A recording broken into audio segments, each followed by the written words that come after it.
सगळ्यात महत्त्वाची गोष्ट आहे, जे सोनवणे साहेबाचा मुलगा जो आहे त्याचं नाव घेतलं जातं आणि त्याच्या फोनवरून फोन केलेले, हे सीडीआर मध्ये आम्ही आमच्या तोंडात नाही सांगत.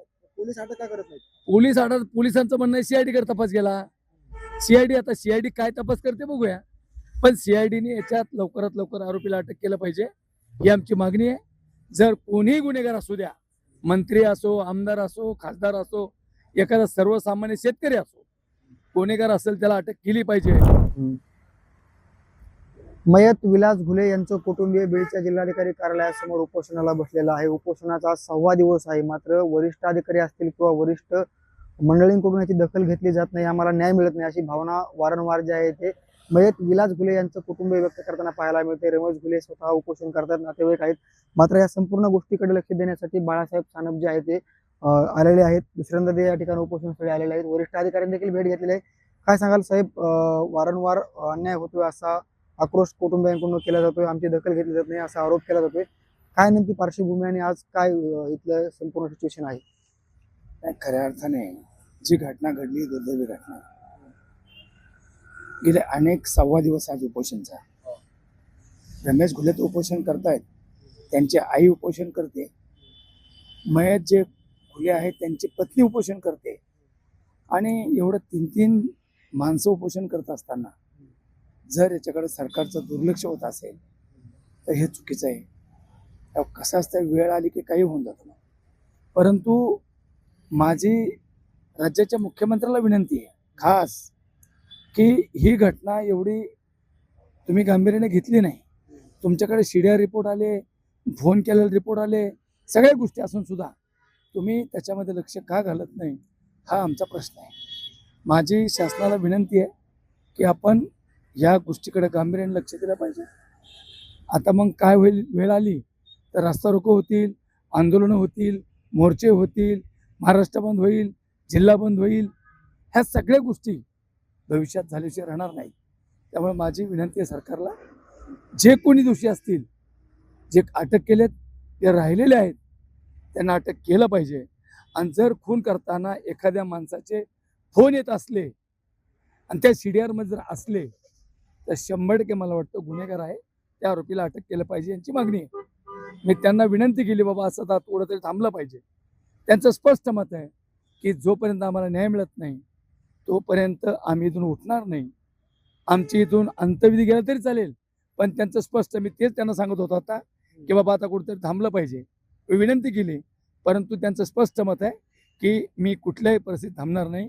सगळ्यात महत्त्वाची गोष्ट मी शासनाला विनंती करणार आहे, अरे त्या मयताची आईचं वय 60-70 वर्षे, ती आज 5-6 दिवसापासून उपोषण करते. तुमच्या सगळ्यांची आई आहे.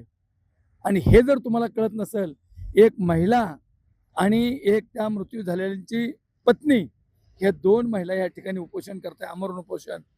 जर सरकारचं दुर्लक्ष होत असेल तर चुकीचं आहे. मी महाराष्ट्रातल्या खास करून वंजारी समाजाच्या सगळ्या पुढाऱ्यांना विनंती करतो, ही वेळ प्रत्येक येणार आहे, ही प्रत्येक वेळ येणार आहे. तुम्ही झोपीत जरी असल्यास तुम्हाला वाटत असेल की आम्हाला आमच्या वेळ येणार नाही, पण ती कधी येईल ते तुम्हाला कळणार नाही. वेळ ही ठरलेली आहे. आज एक कुटुंब रस्त्यावर लढतंय, एक तरुण 26 वर्षाचा मुलगा त्याचा खून होतोय, त्या ठिकाणी कलेक्टर ऑफिसच्या समोर आमरण उपोषण होतंय, आणि याच्याकडे समाजाने जर दुर्लक्ष केलं तर तुम्हालाही ही वेळ येणार आहे. आणि ज्यावेळी तुमच्या वेळ येईल त्यावेळी हा समाज तुमच्या पाठीमागे कधीच राहणार नाही, ही माझी स्पष्ट भूमिका आहे. तर तुम्ही वरिष्ठ अधिकारी जे की महासंचालक आहेत, संपूर्ण पोलीस विभागाचे प्रमुख आहेत, त्यांची भेट घेतली, शिष्टमंडळ भेटलं सदानंद दाते यांना, तिथं काय चर्चा झालेली आहे, त्यांच्याकडून तुम्हाला काय आश्वासित करण्यात आलेलं आहे? नाही, सगळ्यात महत्त्वाची गोष्ट, सदानंद साहेबाला भेटलो आम्ही.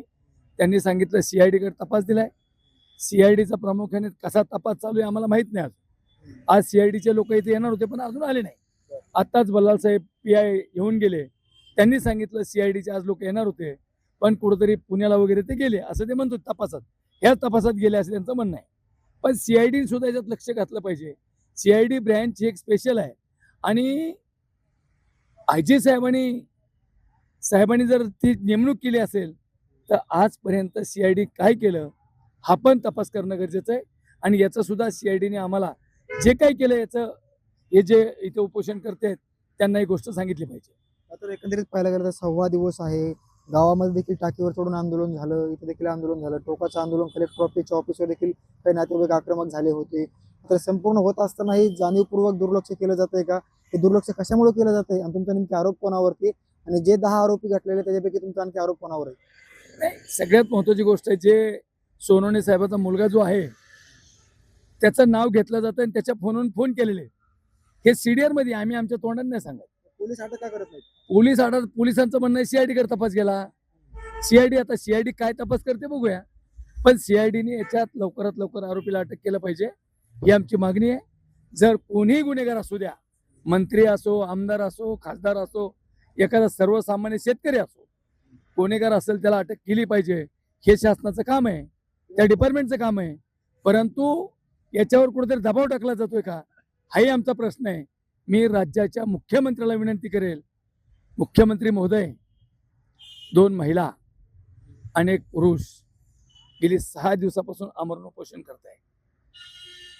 या गोष्टीकडे तुम्ही खरंच गांभीर्याने घ्या.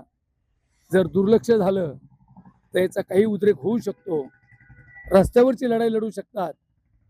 चिल्लर एखादी गोष्ट सुद्धा कधी मोठी होऊ शकते हे कधीच कुणी सांगू शकणार नाही. त्यामुळे माझी मुख्यमंत्र्याला विनंती आहे की यात जे कोणी आरोपी असतील, तुमच्या ब्रँच असतील, CID असेल, त्यांना तात्काळ सांगितलं पाहिजे.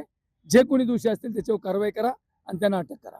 आता तुम्ही खासदार बजरंग सोनवणे यांच्या मुलाच्या ठिकाणी उल्लेख केला, CDRचा उल्लेख केला. हे संपूर्ण घडत असताना, डॉक्युमेंटली प्रूफ असताना मग नेमकी पाणी कुठं मुरते आणि कशामुळे अटक केली जात नाही? दबाव कोण आणते? पाणी कुठेतरी मुरतं हे लक्षात येते ना. पण पाणी मुरत असताना ज्यावेळी हा महाराष्ट्र रस्त्यावर उतरेल ना, त्यावेळी पाणी कुठं मिळतंय ते रस्त्यावर दिसेल. रस्त्यावर उतरायची वेळ येऊ नये अशी आमची इच्छा आहे. पण आता ती वेळ येणारच असं वाटायला. 6 दिवस झालं ना इथं कलेक्टर साहेब येऊन गेले, ना SP साहेब येऊन गेले, ना CIDचा माणूस येऊन गेला, का या महाराष्ट्रातला आमदार येऊन गेला, का महाराष्ट्रातला मंत्री येऊन गेला, अजून कोण नाही. हे स्वतः या महाराष्ट्रातल्या जनतेने विचार केला पाहिजे. आणि खास मी समाज बांधवाला विनंती करतो, बाबा हो, आज रमेश घुलेवर वेळ आलेली आहे, उद्या तुमच्या वेळ येणार आहे. मात्र हे कधीच विसरू नका. एक लक्षात घ्या, या ठिकाणी उपोषण सुरू असताना संपूर्ण बाबी आपण बघतो, जिल्ह्यातल्या असतील, जिल्ह्याच्या बाहेरच्या असतील, मात्र स्थानिकचे आमदार असतील किंवा इतर लोकप्रतिनिधी आलेले नाही, तुम्ही असा खंत व्यक्त केलेली आहे. मात्र तुमचं आता पुढचं पाऊल काय असणार आहे या आंदोलनाचं किंवा उपोषणाचं? जर न्याय नाही मिळाला, तुमची दखल नाही घेतली तर? आजच त्या संदर्भात बैठकीचं आयोजन केलंय आणि आज बैठक घेऊन आम्ही निर्णय घेऊ. काय इशारा? नाही होणार, बीड जिल्हा जाम होणार, महाराष्ट्रात चक्का जाम होणार, रस्ता रोको होणार, आंदोलन होणार. जे होईल त्याला सरकार जबाबदार असेल, आमची स्पष्ट भूमिका आहे. नक्कीच्या प्रकरणामध्ये जर आम्हाला न्याय नाही मिळाला तर इथून पुढे चक्का जाम आंदोलन करू किंवा रस्त्याने लढाई लढू, असा आता इशारा जे आहे ते बाळासाहेब सानप यांनी दिलेला आहे. नक्कीच्या प्रकरणामध्ये आणखी पुढे काय घडतं हे देखील पाहणं महत्त्वाचं असणार आहे. मात्र तुर्तास खासदार बजरंग सोनवणे यांचे पुत्र जे आहेत सौरभ सोनवणे यांच्यावरती यांचा गंभीर आरोप आहे. CDR असताना, कागदोपत्री पुरावे असताना, रेकॉर्ड असताना पोलीस का अटक करत नाहीत? नेमक्या याच्यावर दबाव कोण आणते हे देखील येणाऱ्या काळामध्ये पुढे येईल का हे देखील पाहणं महत्त्वाचं असणार आहे. मात्र मयत विलास घुले यांच्या कुटुंबियांचा उपोषणाचा 6वा दिवस आहे.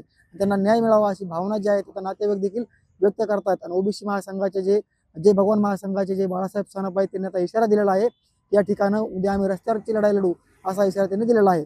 नक्कीच या प्रकरणामध्ये आणखी पुढे काय घडतं हे देखील पाहणं महत्त्वाचं असणार आहे. साम TV साठी योगेश काशीद, बीड.